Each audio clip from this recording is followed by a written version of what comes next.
PT Agung Podomoro Land Tbk terus mengoptimalkan aset yang dimiliki untuk dikembangkan menjadi proyek baru.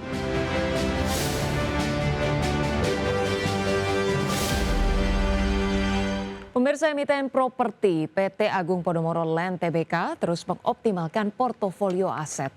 Perusahaan memanfaatkan aset bernilai tinggi untuk dikembangkan menjadi produk baru, di mana langkah ini menjadi strategi untuk menjaga pertumbuhan dan memperkuat kinerja bisnis. PT Agung Podomoro Land Tbk terus mengoptimalkan aset yang dimiliki untuk dikembangkan menjadi proyek baru.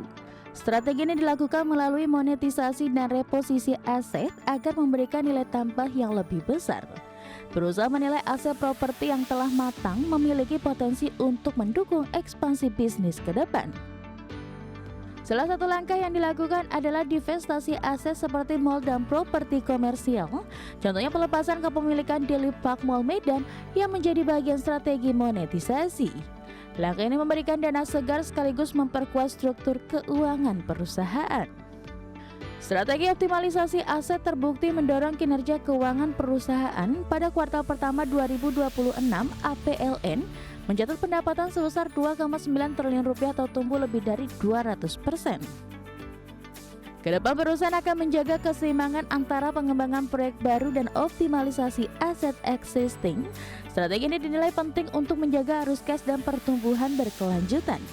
Selain itu, kontribusi pendapatan berulang juga terus dikuatkan. Penjualan dari proyek properti unggulan menjadi kontributor utama pendapatan perusahaan. Kinerja ini didorong oleh permintaan yang masih terjaga di segmen hunian dan komersial. Sejak beberapa tahun terakhir, perusahaan menerapkan strategi daur ulang aset atau aset recycling. Aset yang sudah matang dimonetisasi untuk membuka ruang investasi baru. Dengan cara ini perusahaan dapat terus berkembang tanpa terlalu bergantung pada pembiayaan eksternal. Manajemen menegaskan bahwa strategi ini tidak hanya berorientasi jangka pendek, perusahaan juga menjaga fundamental bisnis agar tetap kuat dan stabil. Di tengah tantangan ekonomi sektor properti yang masih memiliki prospek positif, kebutuhan hunian dan pengembangan kawasan urban menjadi pendorong utama. Dengan strategi optimalisasi aset dan pengembangan proyek baru APLN menargetkan pertumbuhan berkelanjutan di masa depan. Berbagai sumber, IDX Channel. Pemirsa emiten telekomunikasi PT Indosat Tbk resmi menetapkan pembagian dividen tunai dalam jumlah besar untuk tahun buku 2025. Keputusan ini diambil dalam Rapat Umum Pemegang Saham Tahunan atau RUPST. Pembagian dividen menjadi bentuk komitmen perusahaan dalam memberikan nilai tambah kepada pemegang saham. PT Indosat Tbk menyetujui pembagian dividen tunai sebesar 3,58 triliun rupiah untuk tahun buku 2025. Nilai dividen tersebut setara dengan Rp111 per saham. Keputusan ini ditetapkan dalam RUP ST yang digelar pada 5 Mei 2026. Pembagian dividen ini menjadi bukti komitmen perseroan dalam menjaga kepercayaan investor. Sepanjang tahun 2025, Indosat mencatat laba bersih sebesar 5,51 triliun rupiah. Dengan demikian nilai dividen yang dibagikan setara dengan 65% dari total laba bersih perseroan. Kebijakan ini menunjukkan posisi keuangan perusahaan yang masih kuat di tengah persaingan industri telekomunikasi. Manajemen menyebut pembayaran dividen akan dilakukan paling lambat pada 5 Juni 2026. Adapun dividen di pasar reguler dan negosiasi dijadwalkan pada 13 Mei 2026, sementara tanggal daftar pemegang saham yang berhak menerima dividen ditetapkan pada 19 Mei 2026. Dengan harga saham ISAT di level sekitar Rp2.130 per saham, dividen yield perseroan diperkirakan mencapai sekitar 5,2%. Angka ini dinilai menarik bagi investor yang mencari emiten dengan pembagian dividen stabil. Di tengah pembagian dividen, perusahaan juga terus mendorong transformasi bisnis berbasis kecerdasan buatan atau AI. Indosat tengah mempercepat strategi AI North Star untuk mengintegrasikan AI ke dalam operasi inti perseroan. Langkah ini diharapkan mampu meningkatkan efisiensi dan membuka sumber pertumbuhan baru. Melalui strategi tersebut, Indosat menargetkan transformasi menjadi AI native telco. Perusahaan akan mengembangkan layanan berbasis AI mulai dari personalisasi pelanggan hingga optimalisasi belanja modal. Dalam RUP ST, perseroan juga melakukan perubahan susunan manajemen dengan menunjukkan sejumlah direktur baru. Langkah ini menjadi bagian dari strategi memperkuat transformasi bisnis dan pengembangan teknologi AI. Manajemen optimis strategi baru ini akan mendorong pertumbuhan berkelanjutan di masa depan. Berbagai sumber IDX Channel. Pemirsa, emiten konstruksi PT Total Bangun Persada Tbk akan membagikan dividen tunai dalam jumlah besar untuk tahun buku 2025.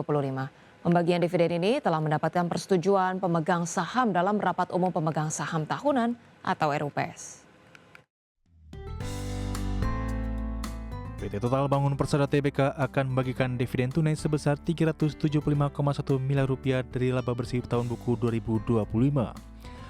Keputusan ini telah disetujui dalam Rapat Umum Pemegang Saham Tahunan yang digelar di Jakarta. Nilai dividen tersebut setara dengan 90,49% dari total laba bersih perseroan tahun 2025. Dalam pembagian dividen kali ini, pemegang saham akan menerima dividen tunai sebesar Rp110 per saham. Sementara sisa laba bersih akan dibukukan sebagai laba ditahan untuk mendukung kegiatan usaha perseroan. Besarnya nilai dividen ini menjaminkan komitmen perusahaan dalam memberikan nilai tambah bagi pemegang saham.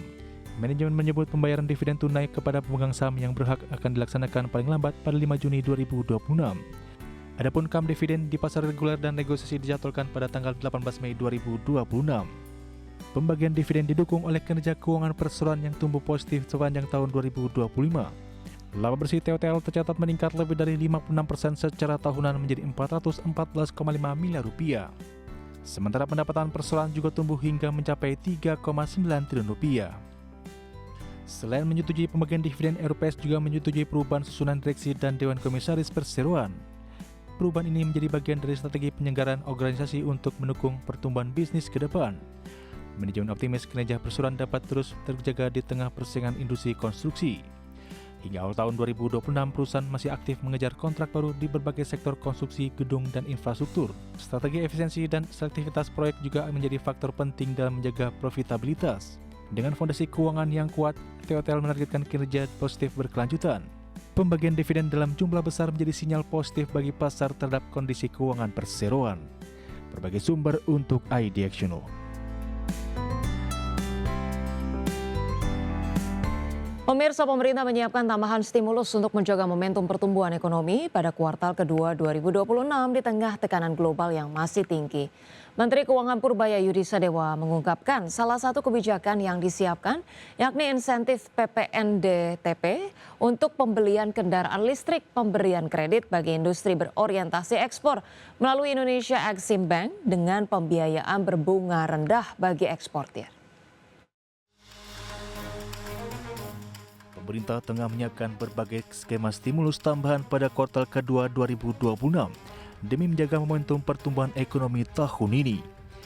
Menteri Keuangan Purbaya Yudi Sadewa menjelaskan bahwa pemerintah berencana menambah berbagai insentif bagi industri, mulai dari insentif kendaraan listrik hingga pembiayaan murah bagi industri berorientasi ekspor. Purbaya memastikan langkah ini akan diambil untuk mampu mempertahankan laju pertumbuhan ekonomi yang pada kuartal pertama yang mencapai 5,61% secara tahunan. Menurutnya, dorongan tambahan diperlukan agar ekonomi tidak melambat akibat tekanan global dan domestik. Salah satu kebijakan utama yang disiapkan adalah insentif pajak pertambahan nilai ditanggung pemerintah untuk pembelian kendaraan listrik, hingga pemberian kredit bagi industri berorientasi ekspor melalui Indonesia Exim Bank, dengan pembiayaan berbunga rendah bagi eksportir. Sektor manufacture dan sektor swasta bisa bergerak lebih cepat dibanding kemarin. Itu yang Bapak bilang mau kasih stimulus buat sepatu, tekstil itu Pak. Kita mau kasih kredit murah. Kita akan pastikan mereka dapat financing yang cukup kalau mereka butuh. Tapi kalau prospeknya jelek yang akan kita kasih. Nantinya kredit bunga rendah akan diberikan bagi industri tekstil yang masih memiliki daya saing ekspor.